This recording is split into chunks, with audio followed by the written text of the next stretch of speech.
మీ business ను develop చేసుకోవాలి అనుకుంటున్నారా? మీ పరపతిని పెంచుకోవాలి అనుకుంటున్నారా? అయితే ఓకే టీవీ ద్వారా L band, aston band ad, scrolling ad, ad with voice overs, logo bug, video ads ద్వారా మీ యాడ్స్ ను పబ్లిష్ చేసుకోండి. సంప్రదించవలసిన ఫోన్ నెంబర్ 8520917933. తెలంగాణలో ఉచిత కరెంటు పొందాలంటే అది తప్పనిసరి. తెలంగాణలో రేవంత్ రెడ్డి ప్రభుత్వం అధికారంలోకి వచ్చాక 200 యూనిట్ల వరకు ఉచితంగా విద్యుత్ ఇస్తామని చెప్పారు.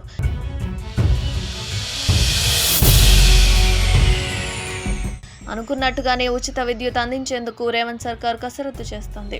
అర్హులైన కుటుంబాలకు గృహజ్యోతి పథకం కింద ఉచిత విద్యుత్ సరఫరా చేసేందుకు సిద్ధమైంది. తొలి దశలో ration card, Aadhaar, cell phone నెంబర్లు, కరెంటు కనెక్షన్లకు అనుసంధానమై ఉన్న ఇళ్లకు ఉచిత కరెంటు సరఫరా చేయాలని యోచిస్తున్నట్లుగా సమాచారం. ఈ మూడింటిని ప్రతిపాదికగా తీసుకొని అర్హులైన కుటుంబాలను గుర్తించినట్లు తెలుస్తోంది.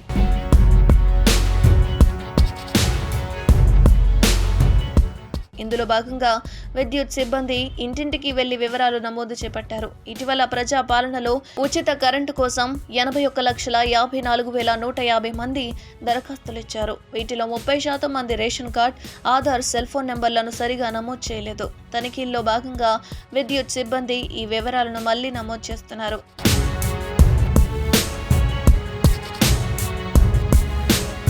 దరఖాస్తుదారుల్లో 10 లక్షల మందికి అసలు రేషన్ కార్డులే లేవని తేలింది. ఇలాంటి వారికి తొలి దశలో ఉచిత కరెంటు సరఫరా సాధ్యం కాదని సమాచారం. ఇక రాష్ట్రమంతటా విద్యుత్ సిబ్బంది వివరాలు సేకరణ పూర్తయ్యాక ఎన్ని ఇళ్లకు ఉచిత కరెంటు సరఫరా చేయలేదనేది తెలుస్తుంది. అనంతరం ప్రభుత్వం జీవో విడుదల చేస్తుందని సమాచారం. తెలంగాణలో ఉచిత కరెంటు పొందాలంటే అది తప్పనిసరి. తెలంగాణలో రేవంత్ రెడ్డి ప్రభుత్వం అధికారంలోకి వచ్చాక 200 యూనిట్ల వరకు ఉచితంగా విద్యుత్ ఇస్తామని చెప్పారు.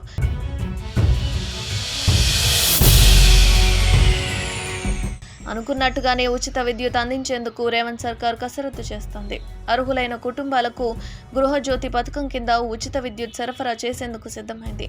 తొలి దశలో ration card, Aadhaar, cell phone నెంబర్లు, కరెంటు కనెక్షన్లకు అనుసంధానమై ఉన్న ఇళ్లకు ఉచిత కరెంటు సరఫరా చేయాలని యోచిస్తున్నట్లుగా సమాచారం.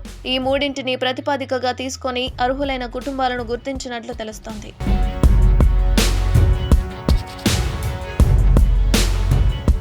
ఇందులో భాగంగా విద్యుత్ సిబ్బంది ఇంటింటికి వెళ్లి వివరాలు నమోదు చేపట్టారు. ఇటీవల ప్రజా పాలనలో ఉచిత కరెంటు కోసం 81,54,150 మంది దరఖాస్తులు ఇచ్చారు. వీటిలో 30% మంది ration card, Aadhaar, cell phone నెంబర్లను సరిగా నమోదు చేయలేదు. తనిఖీల్లో భాగంగా విద్యుత్ సిబ్బంది ఈ వివరాలను మళ్లీ నమోదు చేస్తున్నారు.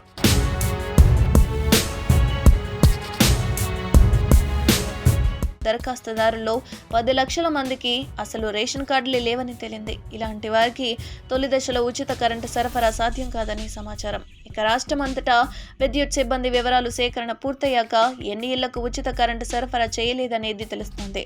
అనంతరం ప్రభుత్వం జీవో విడుదల చేస్తుందని సమాచారం.